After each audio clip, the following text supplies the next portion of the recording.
Salam sejahtera untuk kita semuanya. Berjumpa lagi dengan saya di channel Aritila Tutorial, tempat kita untuk berbagi informasi seputar informasi pendidikan dan informasi guru. Teman-teman semuanya, perkenankan saya untuk menyampaikan satu hal baru tentang info afirmasi baru sehubungan dengan seleksi P3K tahap 2 2021. Hal ini terkait dengan surat terbuka guru honorer non K2 untuk Presiden Jokowi dan Nadiem Makarim soal afirmasi yang disampaikan pada hari Sabtu 30 Oktober 2021. Mari perhatikan, simak surat terbukanya berikut ini.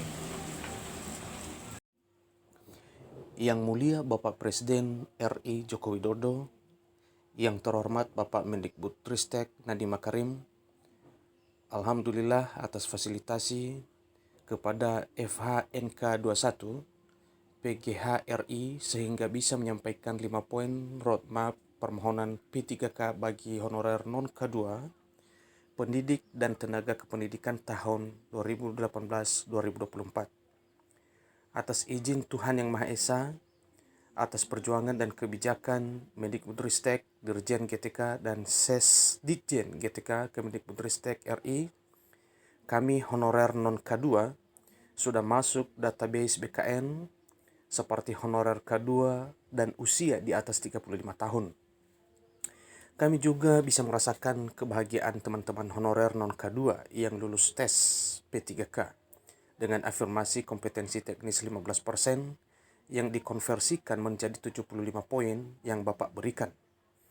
Kami bersyukur karena dalam webinar bersama Kemendikbudristek, Ketua Panja GTK, Honorer dan DPP FHNK2 1 pada 19 Agustus 2021, usulan tambahan bonus kompetensi teknis 5-10% dikabulkan pemerintah 10% yang dikonversikan menjadi 50 poin. Tambahan bonus itu diterapkan pada penurunan passing grade PG kompetensi teknis yang bisa dinikmati seluruh honorer baik di bawah dan di atas usia 35 tahun seluruh Nusantara.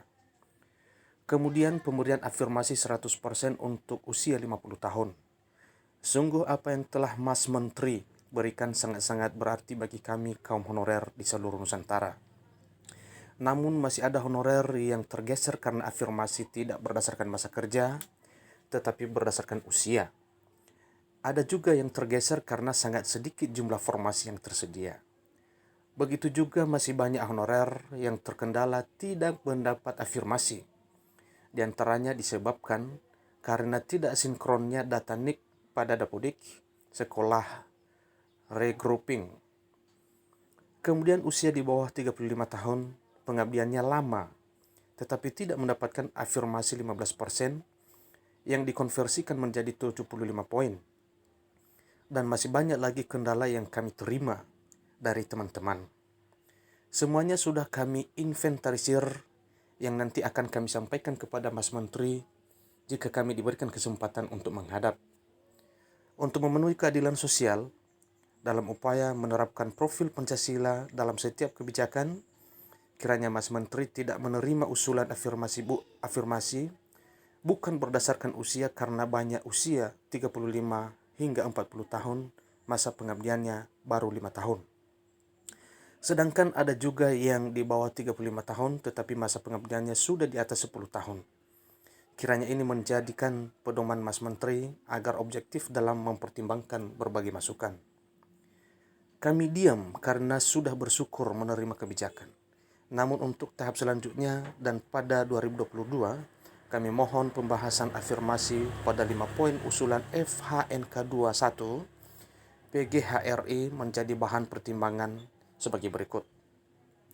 Pertama, pengabdian 5 tahun diberikan 25%, kurang pun tidak apa menjadi 10%. Kedua, masa pengabdian 10 tahun diberikan 50%, kurang pun tidak apa menjadi 25%. Masa pengabdian 15 tahun diberikan 75%, kurang pun kami terima menjadi 35%, tetapi semua merata. Tidak akan ada temuan, permasalahan atau kecemburuan dari sesama kaum honorer karena semua berdasar masa pengabdian dan tidak ada yang tergeser di tahun 2022, baik bagi guru dan teknik. Cukup satu kali dibahas. Jangan dengar masukan lainnya yang justru akan merugikan Mas Menteri. Mas Menteri yang kami kagumi, sosok panutan, pemuda yang akan membawa pendidikan di negeri ini menjadi lebih baik lagi, menyongsong era digitalisasi menuju profil pelajar Pancasila. Ketua DPP FH NK21 NK2I DPP FH NK2I PGHRI Provinsi Jateng, TTD Ainur Rofiq Abdi Wibowo SPD SD. Nah, inilah surat terbuka yang telah disampaikan oleh para teman-teman guru honorer non K2 kepada Presiden dan kepada Menteri Pendidikan atau Mendikbudristek Nadiem Makarim. Kiranya permohonan ini bisa dikabulkan demi keadilan dalam hal mendapatkan afirmasi pada proses seleksi P3K 2021 yang sebentar lagi akan dilaksanakan seleksi tahap 2 dan tahap 3. Demikian hal ini saya sampaikan kepada teman-teman semuanya. Kurang lebih saya mohon maaf. Terima kasih.